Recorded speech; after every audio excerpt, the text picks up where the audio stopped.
अब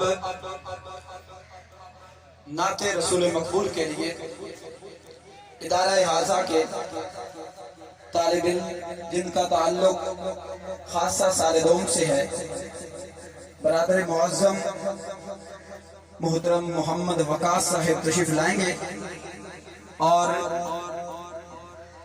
नबी पाक अलैहिस्सलाम की बारगाह नाज के अंदर नजराना अकीदत पेश करेंगे। मोहतरम मोहम्मद वकास साहिब जिनका ताल्लुक खासा सालेदोम से है।